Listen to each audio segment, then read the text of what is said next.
जैन साथियों, तो स्वागत है आप सभी का फिर से हमारे YouTube चैनल मानंदा क्लासेस में। तो दोस्तों, जैसे कि आपने देखा था कि हम उत्तराखंड के इतिहास की एक नई सीरीज लेकर आए थे, जिसमें कि हमारा जो पहला टॉपिक था उत्तराखंड का प्राक ऐतिहासिक काल, वो कंप्लीट हो चुका था। तो आज का हमारा टॉपिक रहेगा उत्तराखंड का आद्य ऐतिहासिक काल। तो ज्यादा न कहते हुए अपनी क्लास को स्टार्ट करते हैं। तो दोस्तों, आज का जो हमारा टॉपिक रहेगा आद्य ऐतिहासिक काल। जैसे कि पहली वीडियो में हमने बताया था कि किसी भी इतिहास को जानने के लिए उसको उसका टाइम पीरियड देखते हैं और उस टाइम पीरियड में मिले साक्ष्यों के आधार पर हम इतिहास को पढ़ते हैं। ठीक है, तो आज का हमारा टॉपिक रहेगा, एक बार थोड़ा सा हम देख लेते हैं कि भाई किस टाइम पीरियड में कौन सा काल रहा होगा। अब देखो, सबसे पहले मैंने लिखा है पे 10,000 ईसा पूर्व से लेकर के 2500 ईसा पूर्व तक। तो मतलब कि जब मानव का विकास हो रहा था उस टाइम हमने देखा कि 10,000 ईसा पूर्व जब एक सभ्य समाज में थोड़ा धीरे धीरे आने लग गया था, तब से लेकर 2500 ईसा पूर्व, इसको हम कहते हैं पाषाण काल। क्या कहते हैं? पाषाण काल। ठीक है, पाषाण काल क्यों कहते हैं? क्योंकि उस टाइम पे पाषाण का अर्थ होता है तुम्हारा पत्थर। तो पत्थरों के द्वारा बनाए गए औजारों की उस टाइम पे खोज हो गई थी, धीरे धीरे तांबे की खोज हो गई थी। ठीक है, तो अभी ज्यादा नहीं कहना क्योंकि हमने इसको पहले क्लास में कवर कर दिया। ठीक है, अब दूसरा हमारा है 2500 ईसा पूर्व से लेकर 1500 ईसा पूर्व तक। ठीक है, कब से कह रहा हूं मैं? 2500 ईसा पूर्व से 1500 ईसा पूर्व। इस बीच में जो तुम्हारा ऐतिहासिक काल का खंड था उसे हम कहते हैं आद्य ऐतिहासिक काल। क्या कहते हैं? आदि ऐतिहासिक काल। और इस आदि ऐतिहासिक काल में हम मैनुअली दो चीजें पढ़ते हैं। एक पढ़ते तुम्हारा सिंधु घाटी सभ्यता, सिंधु घाटी सभ्यता, या इसे हम कहते हैं हड़प्पा, हड़प्पा सभ्यता इसे हम कहते हैं। ठीक है, मतलब इस टाइम पीरियड में जो सबसे हमारे पास इसके साक्ष्य मिलते हैं, हमें कहां से मिलते हैं? सिंधु नदी घाटी से मिलते हैं, इसलिए हम उसको सिंधु घाटी सभ्यता कहते हैं। और सिंधु घाटी सभ्यता का जो पहला स्थल था तुम्हारा, वो तुम्हारा हड़प्पा था, इसलिए हम इसको हड़प्पा सभ्यता भी कहते हैं। अब हमको आज देखने की क्या है भाई, इस सिंधु घाटी सभ्यता के टाइम के कुछ अवशेष क्या उत्तराखंड के भूभाग पर मिले होंगे, तब जाकर हम उत्तराखंड के आदि ऐतिहासिक काल को उसको कनेक्ट करके पढ़ेंगे। ठीक है, तो थोड़ा एक बार इसको देख लेते हैं। 1500 से लेकर के 600 तक, जो 1500 से 600 तक है, इस पूरे कालखंड को हम क्या कहते हैं? वैदिक काल। क्या कहते हैं? जिसको हम वैदिक काल भी कहते हैं, या भी तुम्हारे पास वैदिक सभ्यता भी कहते हैं। ठीक है, वैदिक सभ्यता क्यों कहते हैं? क्योंकि इस टाइम पे तुम्हारे पास वेदों की रचनाएं हो चुकी थी इसी काल में। ठीक है, और 1000 ईसा पूर्व से लेकर 600, इसको कहते हैं हम, ये पूरा एक ही है लेकिन इसके आधे खंड को तुम्हारे कहते हैं उत्तर वैदिक काल। क्या कहते हैं? उत्तर वैदिक काल। और इसके बाद इसके बाद तो हमको पूरे ऐतिहासिक जानकारी अच्छे से मिल लेती है। ये पूरा तुम्हारा किसमें आ जाएगा फिर? ऐतिहासिक काल में आ जाएगा। ठीक है, अब यहाँ से जैसे हम स्टार्ट करेंगे, जीरो बार एंट्री करेंगे, फिर 100 ईस्वी, 200 ईस्वी, फिर अभी तक 2025-26 से पहले जितनी भी घटनाएं हो रखी है हमको किसमें पढ़ना है? इतिहास के अंतर्गत पढ़ना है। ठीक है, अब इसमें आप कंफ्यूज होंगे या देखो, जो पहली पहली बार थोड़ा इतिहास पढ़ते हैं तो उसमें सबसे कंफ्यूजन रहता है कि ईसा पूर्व और ईस्वी। देखो मैंने यहाँ लिखा है, क्या लिखा है मैंने यहाँ पे? ईसा पूर्व। ठीक है, यहाँ पे आप देख लोगे मैंने यहाँ पे ईसा पूर्व लिखा है और यहाँ पे मैंने लिखा है ईस्वी। इस पे आपको कंफ्यूज नहीं होना। ठीक है, दो चीजें होती है इतिहास में, एक होता है तुम्हारे पास ईसा पूर्व और एक होता है तुम्हारे पास ईस्वी। दो चीज होती है। ठीक है, एक ईसा पूर्व होता है, एक ईसवी होता है। देखो कुछ नहीं है। ठीक है, ये सिर्फ एक क्या है? कैलेंडर के हिसाब से हमारे पास टाइम पीरियड है। ठीक है, एक होता है तुम्हारा ग्रेगोरियन कैलेंडर, जो कि हम आज भी उसको अप्लाई करते हैं। ठीक है, उसमें क्या है कि उस टाइम पे लोगों ने कहा है कि हमको क्या करना है? टाइम को हमको कब से काउंट करना है। ठीक है, तो उन्होंने कहा कि उन्होंने एक बेस ईयर माना तुम्हारा किसको? ईसा मसीह के जन्म को। उन्होंने कहा कि ईसा मसीह का जब जन्म हुआ था उसके बाद को हम बोलेंगे ईस्वी। उसको हम क्या कहते हैं? ईस्वी। ईस्वी कहते हैं, या उसको हम कहते हैं एडी। क्या कहते हैं? एडी, एनाडेमनी इसको हम कहते हैं इंग्लिश में। ठीक है,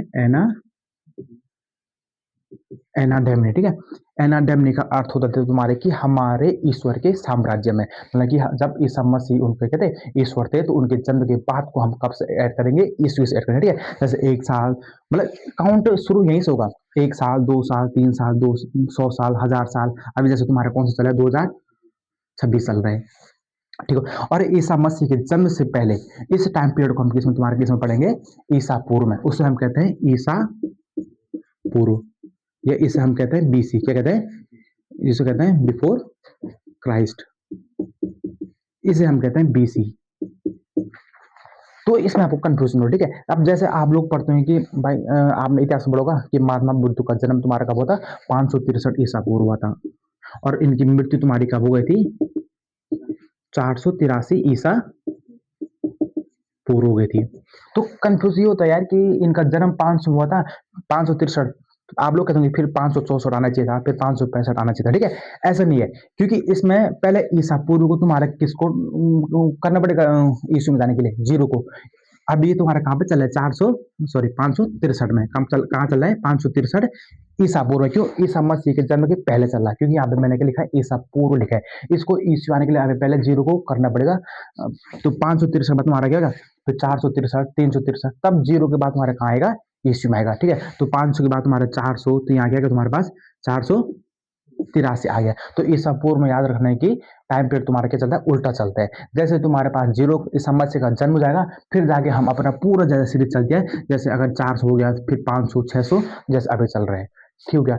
अब हमको थोड़ा सा इसमें देखना है कि जो हमारा आदि ऐतिहासिक काल है, उत्तराखंड में क्या उस टाइम के अवशेष मिले हैं?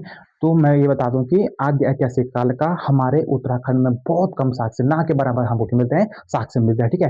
तो मैंने आपको पहली क्लास में बताया था कि 1956 में मलारी गांव में, कहाँ पे, 1956 में मलारी गांव में शिव प्रसाद डबराल जी के द्वारा वहां पे तुम्हारे उत्खनन करने के बाद तुम्हारे वहां से क्या मिले, समाधान मिले, ठीक है? एक तो तुम्हारे पास शिव प्रसाद समाधान मिले, और एक तुम्हारे पास 1983 में एचएनडी विश्वविद्यालय के द्वारा वहां पे तुम्हारा एक पशु कंकाल मिला, ठीक है?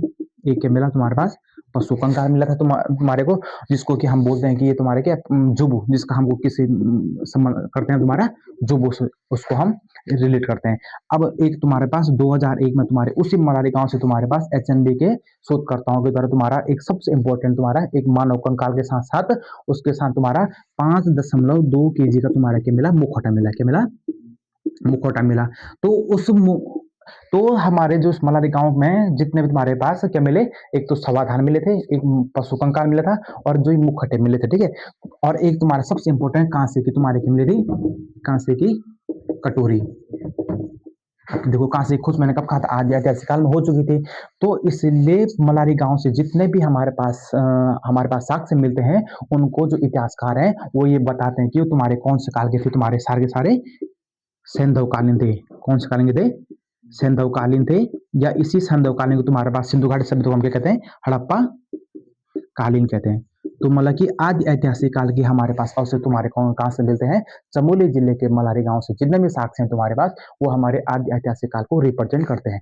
अब हम आगे देखते हैं कि इसमें क्या होता है, ठीक है?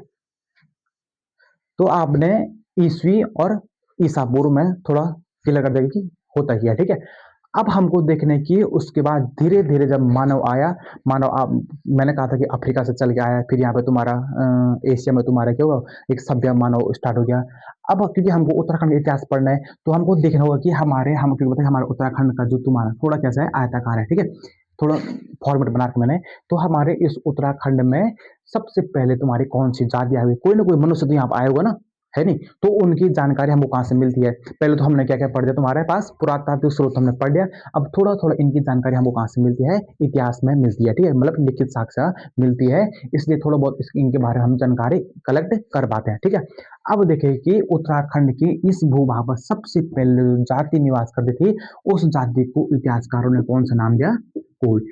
देखो बिल्कुल क्लियर करके पढ़ना, ठीक है? जो स्टार्टिंग कर रहे हैं दिमाग में कोई फिजूल की बातें नहीं, क्या होगा क्या नहीं होगा, बस इतना हमको दिमाग में रखना है कि देखो पूरे मन में पहले अपना क्या बना दो, अपना एक मानचित्र बना दो। उत्तराखंड के उस भाग में जो सबसे पहले जो मानव निवास करा था उसको हमने क्या बोला, कोल बोला। अब देखो कोल को और मुंड भी कहते हैं और सब्बर भी कहते हैं, ठीक है? इसको थोड़ा सा कलेक्ट करना हमने उसमें कि इसको मुंड और सब्बर भी कहते हैं। उत्तराखंड में निवास करने वाले तुम्हारे पहली जाति तुम्हारी कौन सी थी, कोल थी। और इसको हमने कौन सा कालीन बताया तुम्हारे पास, हड़प्पा कालीन बताया। मतलब आप लोग समझ सकते हैं कि जब हमारे पास मलारी गांव में मैंने कहा था कि वो तुम्हारे हड़प्पा कालीन है, मतलब कि क्या पता इसी टाइम का जो कोल और मुंड टाइप के जो तुम्हारे उस टाइम के जो मानव मरे होंगे, तो उनके उन्हीं की क्या पता इनके अवशेष हो सकते हैं, इसलिए इनको कहीं कहीं के बोलो तुम्हारा हड़प्पा कालीन भी बताया। अब देखो उस टाइम का मनुष्य, देखो उस टाइम में कोई राजनीतिक व्यवस्था नहीं थी, ऐसे नहीं कि जैसे आज है, पहले देश है, राज्य है, ऐसा कुछ नहीं था, कोई राजा रानी कुछ नहीं। सिर्फ उस टाइम पे उनका कार्य था कि अपना कार्यों में लगे हुए हैं, ठीक है। कोई कुछ कर रहा है, कोई खेती कर रहा है, कोई अपना व्यापार कर रहा है, कोई अपना नाच डांस कर रहा है। तो उस टाइम पे ये याद रखना हमको कि उस टाइम पे मनोरंजन के लिए थोड़ा बहुत क्या हो गया था तुम्हारे पास, जागर और प्रकृति पूजा करते थे। देखो प्रकृति मतलब ऐसा कोई ईश्वरवाद नहीं, ठीक है। प्रकृति में जो उनके सामने उनको दिख रही, जैसे उनको प्रकृति की पूजा कर दी, जैसे पेड़ पौधे की, सूर्य की, ठीक है। तो ये तुम्हारे कब से स्टार्ट हुई तुम्हारे पास, कोल जाति से, ठीक है। और इनका सबसे प्रमुख व्यवसाय तुम्हारे क्या था, मतलब पेशा तुम्हारे क्या था, कृषि का करने का, ठीक है। अब तुम्हारे पास क्या आता है, किरात आता है। तो उत्तराखंड में जैसे कोलों पे तुम्हारे, फिर यहाँ से तुम्हारे तिब्बत वाला इलाका से, ठीक है, जो तिब्बत वाला इलाका है, यहाँ से तुम्हारे पास एक जाति तुम्हारी कौन सी आती है, किरात। उससे हम कहते हैं किरात। और इन किरातों ने इनको लोगों यहाँ से भगाए नहीं, वो यहीं रहे, लेकिन ये है कि उनके ऊपर उन्होंने शासन किया। शासन मतलब ये नहीं कि प्रॉपर रूप से, ठीक है, मतलब कि हाँ तुम हमारे नीचे काम करेंगे, मतलब कि इनको छोटे जाति उनको घोषित कर दिया। तो सबसे पहले कोल आए, फिर तुम्हारे पास कौन सा आए, किरात आए। अब मैंने कहा था कि कोई भी जाति आई तो हमको इतिहास में उनके क्या मिलने चाहिए, साक्ष्य मिलने चाहिए। और इन सब के थोड़ा थोड़ा हमको साक्ष्य तुम्हारे कहाँ से मिलते हैं, ऐतिहासिक साक्ष्य तुम्हारे कहाँ से मिलते हैं, लिखित मिलते हैं। कैसे मिलते हैं, लिखित साक्ष्य मिलते हैं। मतलब किसी न किसी धर्म ग्रंथ में या पुराने ग्रंथों में इनकी थोड़ा बहुत चर्चा होती है, तो हम बोलते हैं कि हाँ भाई उस टाइम भी यहाँ पे ये जातियां निवास करती होगी, ठीक है। अब यहाँ पे देखो, सबसे पहले इनको पुराणों में तुम्हारे क्या कह रखा है, भिल्ल कह रखा है भाई, ठीक है। और एक महाभारत के वन पर ये भी कहते हैं कि जब यहाँ पे अर्जुन आए थे तो उन्होंने भिल्लों के साथ यहाँ पे एक युद्ध भी करा था, ठीक है। तो उसका यहाँ पे भी हमको विवरण मिलता है, सॉरी हाँ, भिल्लों के साथ। और ये तुम्हारे किसको रिप्रेजेंट करते हैं, तुम्हारे किरातों को हम भिल भी कहते हैं। इनका प्रमुख भोजन तुम्हारा क्या है, सत्तू है। इसको थोड़ा थोड़ा करना देखो, अभी तो पूरा इतिहास है। आगे जाते जाते जैसे हम यहाँ पे स्वतंत्र आंदोलन हो गए, फिर यहाँ पे ब्रिटिश आएंगे, गोरखा आएंगे, तो तब तक क्या होगा कि हमारी पीछे का जितना हम पढ़ रहे हैं, ये तो एक मानव की प्रवृत्ति है, ठीक है, कि जैसे हम आगे बढ़ते जाएंगे कॉम्प्लिकेटेड होता जाएगा, हम भूलते जाएंगे। इसलिए ज्यादा कॉम्प्लिकेट नहीं करना है, फिक्स करना है कि हाँ ये था, उसको डाटा करेक्ट को याद करके रखना है और रिविजन करते रहना है, ठीक है। अब फिर यहाँ पे इनकी भाषा तुम्हारी कौन थी, मुंडा थी। अगर आज किरात की भाषा तुम्हारी क्या थी, मुंडा थी। ये नहीं कहना है कि भाई कोलों को हम मुंड कहते थे तो इनकी भाषा मुंडा, ऐसे नहीं। इनकी भाषा तुम्हारी क्या थी, मुंडा थी, ठीक है। और ये जादू टोना भी सीखी थे, ठीक है। देखो अभी तक करे लोग जादू टोना।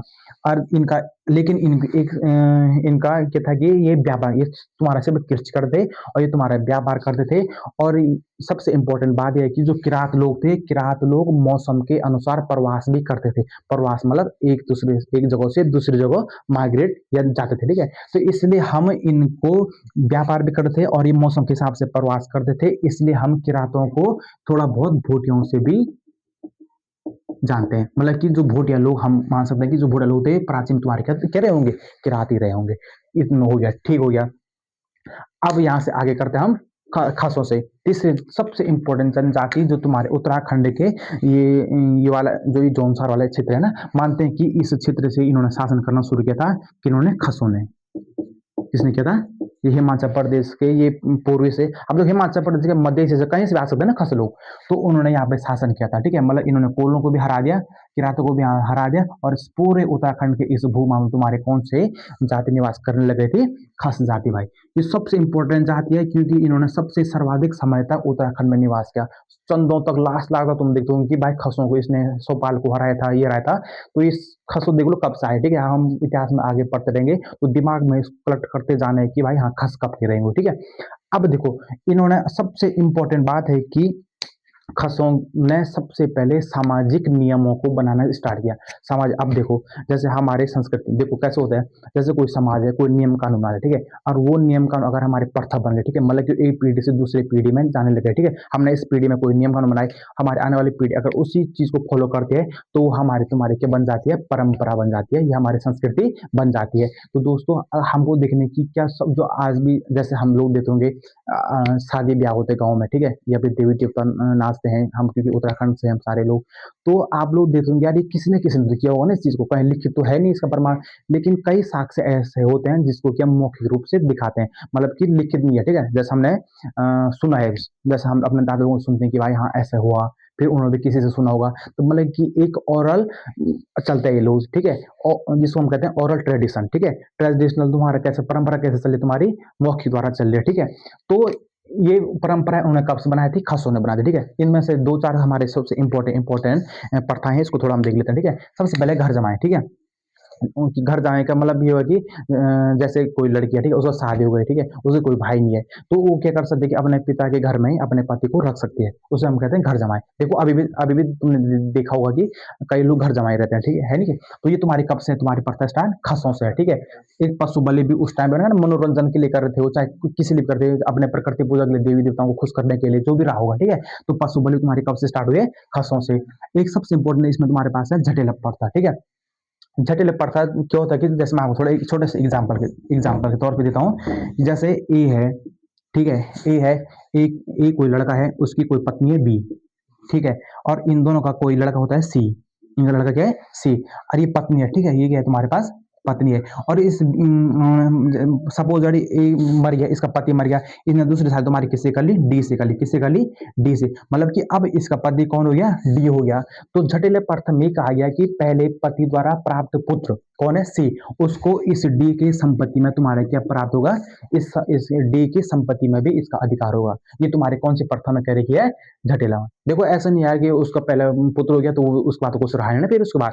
तो इसलिए ये कहा गया कि इसके दूसरे पति द्वारा, मतलब कि दूसरे पति के द्वारा पुत्र को भी इसके नए पति की संपत्ति मिलेगी। तो देखो ये नियम सारे, ये सामाजिक नियम, मतलब इन्होंने प्रथाएं बनाना शुरू कर दी। वो प्रथाएं आज हमारी क्या है? संस्कृति है। तो उस टाइम से लेकर के अंग्रेजों के टाइम तक ये कोड करते थे। जैसे कभी ऐसे विवाद चल गया तो बोलते भाई हमारे समाज में तो ऐसे चली, हमारी प्रथा तो ऐसी चल रही है। तो ये तुम्हारी स्टार्ट कब से हुई थी? खसों के टाइम से स्टार्ट हुई। एक तुम्हारा सबसे इंपॉर्टेंट है ज्येष्ठ या जेठो। इसमें क्या होता था कि जो बड़ा पुत्र है उसको पिता के संपत्ति में थोड़ा सा अधिकार ज्यादा, जैसे आज भी आप लोग थोड़ा देखते होंगे गाँव में कि जैसे जो बड़ा पुत्र है उसको बोलते हैं यार इसको बड़ा खेत मिल रखा, इसको थोड़ा अच्छा वाला खेत मिल रखा। ऐसा क्यों? क्योंकि जो ज्येष्ठ पुत्र है उसने शुरू से ही तुम्हारे क्या क्या तुम्हारा संघर्ष किया भाई, ठीक है। क्योंकि जब पहले होगा कि पिता भी थोड़ा बेरोजगार है, तो वो बड़ा पुत्र के थोड़ा कंधों पे क्या थे? जिम्मेदार रहते हैं, किसी की बहन है, किसी का छोटा भाई पढ़ने के लिए है। तो ये क्या होता है कि वो कहता है यार कि मैंने अपनी पूरी जवानी तो अपने इनके लिए लगा दिया, और बाद में ये तो मेरे को कल के दिन पूछेंगे भी नहीं। तो इसलिए उन्होंने कहा कि थोड़ा सा कि पिता सिंपैथी के तौर पे बड़े पुत्र को थोड़ा संपत्ति में क्या मिलता था? अधिकार ज्यादा मिलता था, ठीक है। तीसरे तुम्हारे इंपॉर्टेंट है एक देवदासी प्रथा। इसमें क्या होता था कि जो पहली पुत्री हो गई है उसको मंदिर में दान दे देते, ठीक है। ये देवदासी प्रथा। देखो कई प्रथाएं हमारी कुप्रथाएं हो सकती है, ठीक है। कई प्रथाएं तो अच्छी भी होती है, कई प्रथाएं कुप्रथाएं होती है। बाद में जो तुम्हारा धीरे अंग्रेज लोग आए, धीरे धीरे यहाँ पे तुम्हारे कानून बनने स्टार्ट हो गए, आईपीसी सीआरपीसी बन गई। तो ये तो उस टाइम की बात करूँ मैं, ठीक है। एक तुम्हारे पास देवदासी हो गया, और ज्येष्ठ प्रथा हो गए, जटिल हो गए, और ये तुम्हारे पास पशु बलि हो गए, ठीक है। और अगर आप आज की क्लास हम यहीं पे इसको एंड करते हैं, और आई होप आप लोगों को क्लास अच्छी लगी होगी। अगर अच्छी लगी तो लाइक एंड शेयर करें, और जय हिंद।